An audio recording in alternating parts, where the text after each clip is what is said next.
Usually on this channel, we look at PC stuff. So PC hardware, we do reviews, builds, how-tos, stuff like that. Sometimes we touch on some audio gear as well. Well, this video is not going to be anything like that. But I hope you guys stay tuned because we're going to be taking a look at a couple of what I find to be very interesting products from brands that you probably haven't heard of before.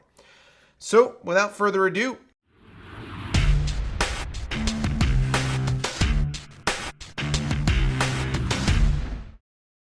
every day in my business email, I get messages from Amazon resellers. Most of the time, they're offering me products that I probably just would not be interested in, stuff that doesn't fit with this channel. I've been offered some weird stuff, pillowcases for review, things of that nature. And sometimes I don't answer them. Most of the time I answer them and say no thank you. Maybe 5% of the time I say yes. But most of the time that I say yes, I make sure to give the caveat that I'm not entirely sure that I'm going to be able to feature their product on the channel. It really all depends on how good it is, if I feel my audience would be interested in it, or if it's even really worth it. Recently though, a couple of different companies have gotten in contact with me and offered me some pretty interesting products. Not necessarily because there's something that's completely different from what you might be seeing on the market, but because their price makes them really compelling if they are at all comparable to the mainstream offerings that you guys might know. So right here, we have a GoPro. Nope, just kidding. It's not a GoPro, but it looks very similar and functions the same. Right here, we have an iPad or a Samsung Galaxy tablet or something like that. But nope, it's not one of those either. And you can see that I haven't even taken this one out of the box, but I do kind of have high hopes for it. So we're going to take a look at these two gadgets today and see if some of those ultra cheap main brand knockoffs that you guys may have seen around on Amazon are really even worth your time. So the first thing we're going to take a look at today is this. This is from Vankyo. This is their MatrixPad Z4 Pro. Now, they reached out to me and they offered me the Pro model, and I did try to do some research on it. It's a brand new product. It just came out like at the end of August. There's no reviews out on it at all. But the reviews of the previous MatrixPad Z4 non-Pro were pretty favorable. This comes in at like $120 or $130 US on Amazon. And it's a 10.1 inch screen. And like I said, I haven't even had a chance to use it yet. The screen is IPS, so you're not dealing with an OLED screen. For this price, I would not imagine that you would have one of those anyway. It has front and rear cameras, just according to the box. Don't know the quality of those cameras. And it has a quad-core CPU. Again, we don't exactly know what that means, what quad-core it's working with, or how much memory or anything like that. But it says it has solid eMMC ROM. Again, some confusing nomenclature on here. They're not exactly very clear with what you're getting, but just doing some background research, I think this comes with 64 gigs of storage and should be able to do a lot of the basic functions that you'd want a tablet for. This isn't going to be for heavy productivity applications. This is not replacing your iPad Pro, but at the same time, I don't really think that we'd expect it to. So that's good. Here is the tablet itself. Let's take it out of here. We'll address that in a second. We'll see what else is in the box first. Got some little pads here. And I guess that's the charger. What's here? So this is a this is a pictorial quick start guide with hardly any words on it at all. And then you have a user manual, which is actually pretty thick. Comes in a bunch of different languages: Japanese, German. I hope there's English in here somewhere. Yep, there it is. There's some, nope, just kidding, that's still German. That's English. And that's it. What is in here? I assume this is the charger. Feels like there's a brick in here. So just a standard wall charger, I guess. What is the connection? If it's USB-C, I'm going to be super impressed. It's not. It's micro USB. Okay, so that's all fine. Again, we're talking about like $130 tablet or something like that. So, oh, it feels really good actually. The back is metal. and it's very much the form factor of an iPad, even as far as like the shape of the edges and the thickness. And you know what? Actually, let me go grab my iPad and I'll try to compare. So we're back. iPad on the top, Vankyo Matrix Pad on the bottom. This is a larger screen. This is a 10.1 inch screen. This is a smaller screen. I forget, 9.7 on the iPad or something like that. But if you look at them like this, they're pretty similar as far as thickness goes. Maybe better if I did it like this.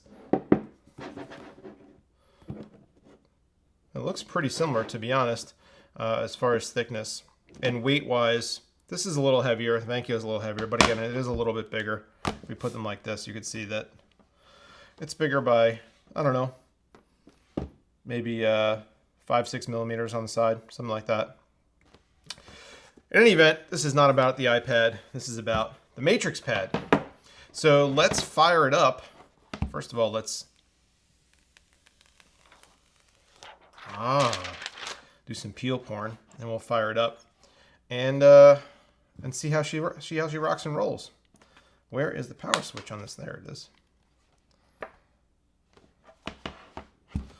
Vankyo, for a better life, powered by Android. And I actually don't know, again, very much about this. I don't know what version of Android comes on here, so that'll be pretty interesting to see. Boot sequence is not very impressive. Let me look at it straight on, actually. This splash screen is interesting because it lets you see the color uniformity, and there's definitely some backlight bleed going on this side and on the top, and then this down here in this corner. I'm not sure if it's coming out on this camera or not. It's darker up in this edge, brighter here, very bright up here.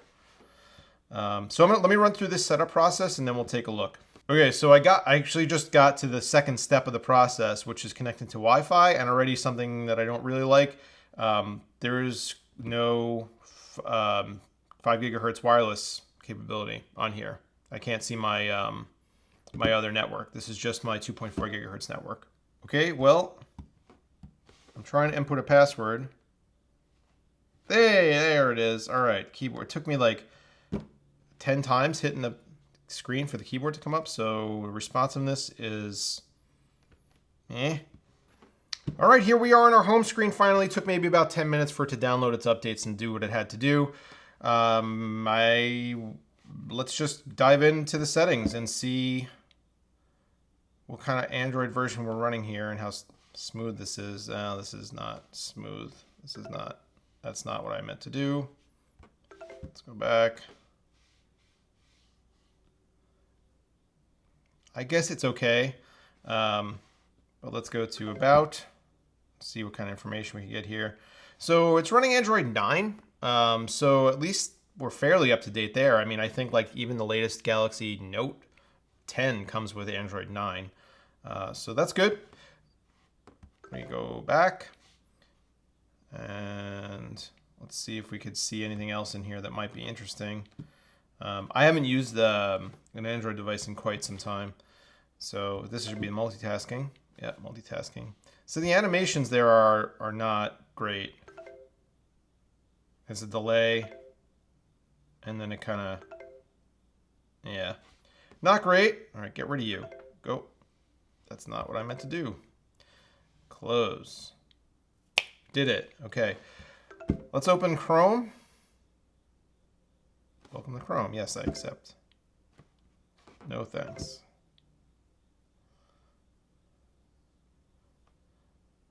Okay. Let's find keyboard. BPS Customs. YouTube.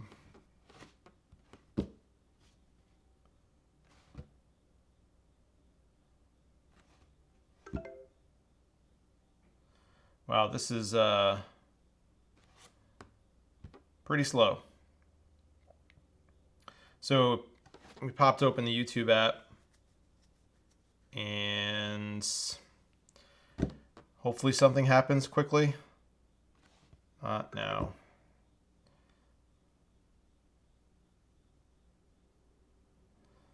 Okay, so we're on, here's Here's my channel.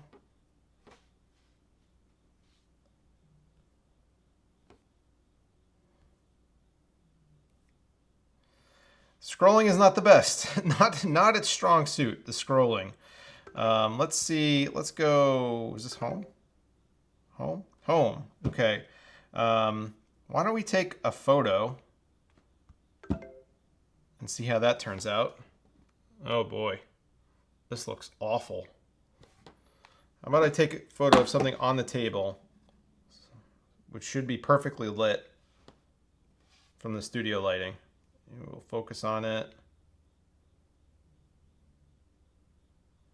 How'd we do? And can we turn the camera around? How do we turn the camera around? Yay, we did, look. Hey, you're looking at yourself, sorta. Now you're looking at me. All right, let's get a photo of me, which again should be well lit.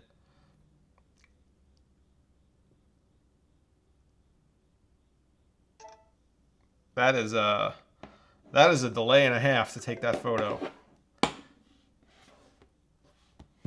Yeah, these aren't looking too great. Don't take photos with this thing.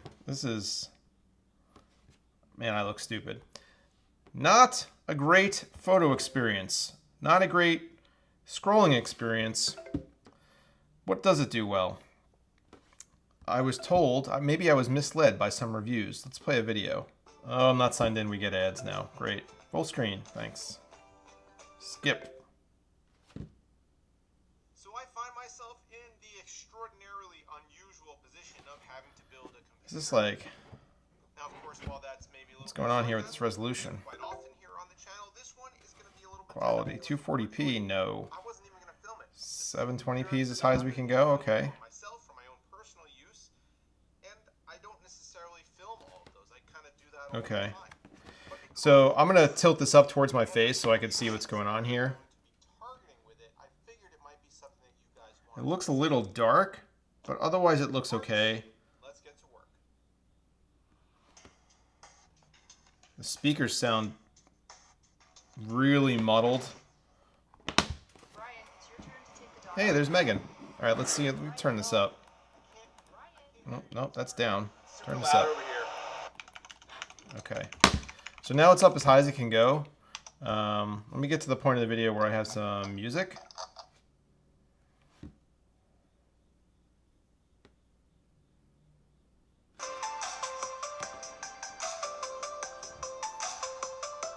Wow. Does not sound great. It almost sounds like there's something in front of the speakers. So these are the speaker grills down here, and I mean, there's grill inside of these punch holes. So it's not just, so if you look at the iPad, they're just holes punched, and then the speaker's on the other side of that.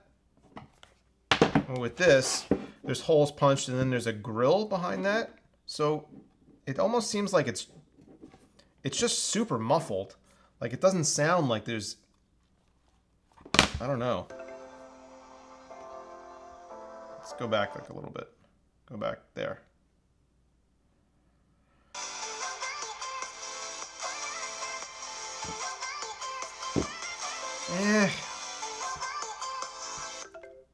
It's okay, I guess. I mean, let's see. What about some rotation? Let's rotate. Rotate. Rotate. Rotate.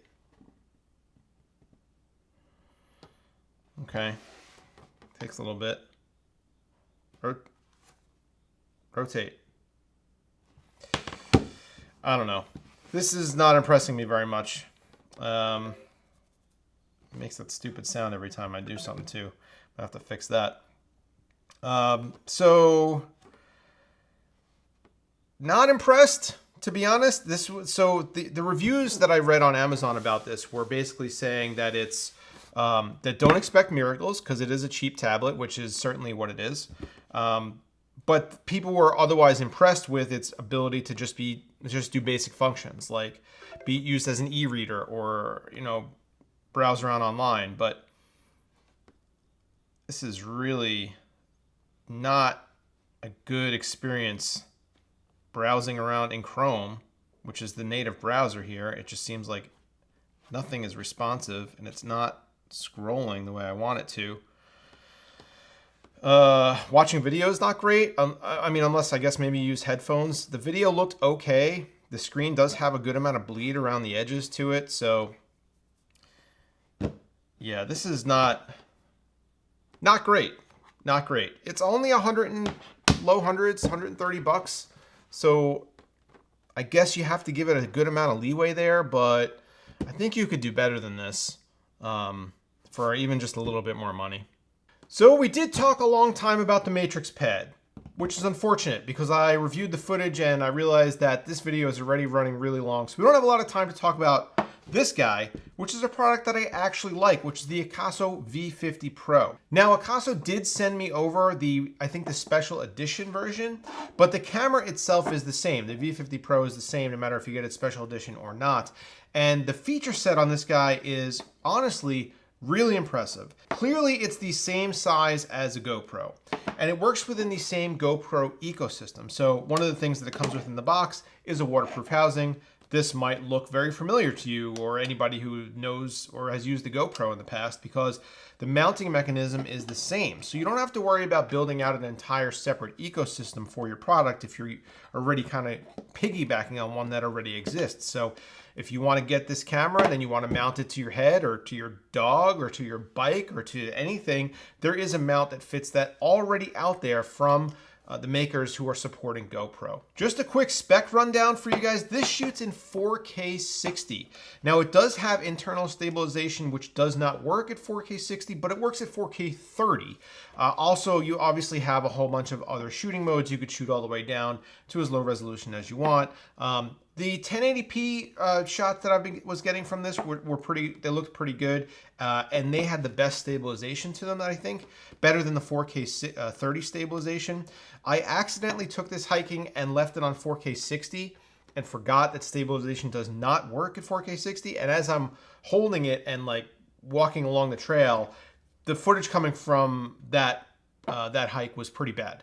I honestly don't know if I have it. If I have it, I'll put it on here for you guys to see. But the reason why it was bad was not necessarily the resolution, but just how shaky and bumpy and you know, shaky cam it really looked. So that was unfortunate, but that was my fault that I didn't put it on 4K 30 with stabilization on. Additionally, if you want to shoot some slow motion, you could shoot 720p up to 240 frames per second. So it gives you a pretty wide range of functionality, and the battery on it is pretty good. I didn't have any problems with it lasting the day when I was shooting out, when I was hiking, but the special edition does come with 3 batteries. So in case you ever run out, it's an easy swap. It's just this battery door down here. Pop it open and pop in a new battery. Now, right now, I don't have any battery in there because I wanted to empty out this craziness and show you what comes with the special edition. So it comes with a controller watch, which was one of the goofiest things that I saw, but you could turn it on, you could activate the recording mode, or you could take a photo. But you wear this like a watch, and I guess if you are hiking and you have the camera mounted somewhere, or if you're on a mountain bike or something like that, and you can't necessarily reach around and turn the camera on, this is kind of a good way to do it. You just, you know, hit it when it's on your wrist. So that's interesting. I don't think this is anything that I would ever use, but it also comes with like an arm mount. It comes with a whole bunch of different kinds of mounts for the, I guess, the shoe, you might want to call it. This does not come with it. It does not come with an SD card. It takes mini SD or micro SD cards, mini or micro, I forget, but takes a small one. And then I only have one of the batteries here. The others are charging actually. But there we are. And then we power it up. So the touchscreen on the back is responsive enough. It's not the best touchscreen that I've ever seen or used, but you access the different modes by hitting the different arrows. It kind of shows, like, it brings you out a different menu for each arrow. So you could turn the beeps on or off. You could turn the mic on or off. You could connect to the Wi-Fi. And right now we have, this little thing down here shows you that the stabilization is actually on. So you could switch it from modes, video mode, photo mode, or the playback mode, or you get up into your setup. So this is a nice, it's a good screen. Like it's a good screen for a GoPro. You're not really getting much better than this. And I didn't have any problems with clarity or seeing what was going on in here. And you could see your battery percentage, how long you have to record, and all that. So the functionality is very similar to a GoPro. The quality of the footage was very similar to a GoPro. All the accessories work as they would with a GoPro. And this was only like $150 versus the latest GoPro, or even like the Hero 6 or something like that, which is going to cost you much more than that. So I was actually really happy with the Akaso V50 Pro. Did I start? What did I do? No, I did something. And if I have any of that footage, I haven't lost it or something, I'll definitely throw it up on the screen. But it was really good. Like, I was very impressed with this, especially for the price. You're talking about like half the price of a GoPro for something that does basically the exact same stuff. You could shoot in slow-mo. You could shoot 4K 60 if you really want to. The stabilization is pretty good, especially at like 1080p. The stabilization is really good. And I was impressed. So we go from something, the Matrix Pad, which I really didn't like, to something that I used myself for quite a while in the Akaso V50 Pro that I really did like. And this is kind of the inherent problem and kind of what I wanted to get to when it comes to buying from Amazon resellers who are not a mainstream company, you know, somebody that you might know, is that you really don't know what you're getting yourself into. The reviews of the Matrix Pad were entirely positive. It has like 4.5 stars or something like that on Amazon. And this is a terrible product. So you kind of have to skew those reviews. You kind of have to keep in mind who is posting those reviews.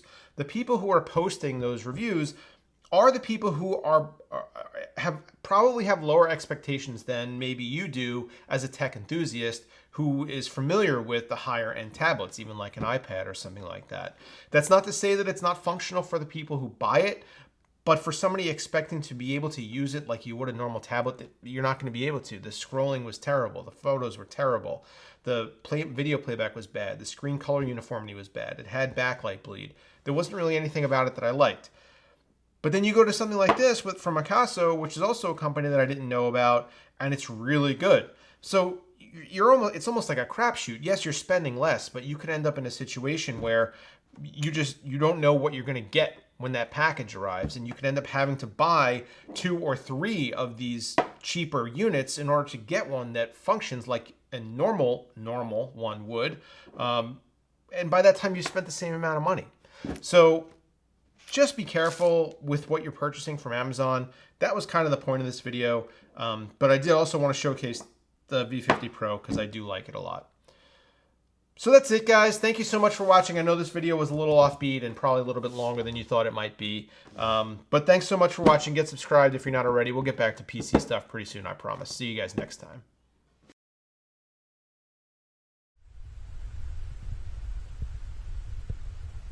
Well, I got you in my video. Are you fucking kidding me? I didn't mean to. Oh, come on.